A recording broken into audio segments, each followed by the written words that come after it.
सुरुची आणि मी पहिले आम्ही फूड टेक म्हणून आमच्या ट्रेनिंग अँड प्लेसमेंट तर हे सुरू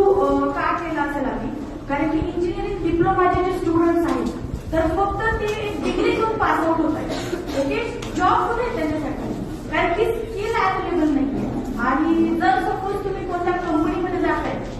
तर ते तुमच्याकडे एक्सपिरियन्स आहे का किंवा जे इंडस्ट्रीमध्ये लेटेस्ट आपल्याला स्किल आहेत ते आहेत का मग याच्यावरती काय सोल्युशन आहे तर कोणीतरी इनिशिएटिव्ह घेतला पाहिजे आणि त्याच्यावरती सोल्युशन काढलं पाहिजे तर food tech training and placement हे 14 इयर्स आधी आम्ही इन्स्टिट्यूट ओपन केलं ऑल ओव्हर इंडियामध्ये आपले 7,859 स्टुडंट आतापर्यंत प्लेस झालेले आहेत आणि नाशिकमध्ये 30+ कंपनीज आपल्या टाईप आहेत एमएनसी जसे एपी झाल्या वृषभ झाल्या त्याच्यानंतर इस्रो झाली आर्मस्ट्रॉंग झाली अशा ज्या ए ग्रेड लेवलच्या कंपन्या पण आमच्या टाईप आहेत आणि नाशिकचे जेवढे कॉलेजेस आहेत ते सुद्धा आमच्यासोबत टाईप आहेत म्हणजे स्टुडंट आणि कॉलेजेस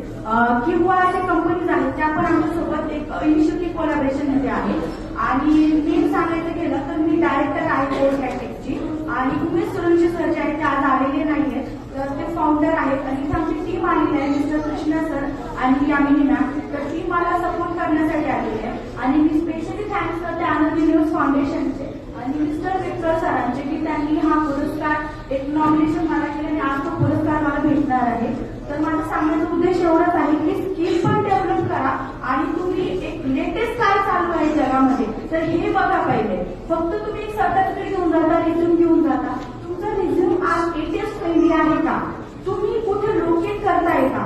ओके जर तुम्हाला कोणी ओळखत नाहीये तर ऑब्व्हियसली तुम्हाला कोणी एंटरटेन नाही करणार तर ते प्रॉपर स्किल काय हे पहिले बघा जगात काय चालू आहे तुमच्या घरात वेगळं काहीतरी चालू असेल पण जगात काहीतरी वेगळं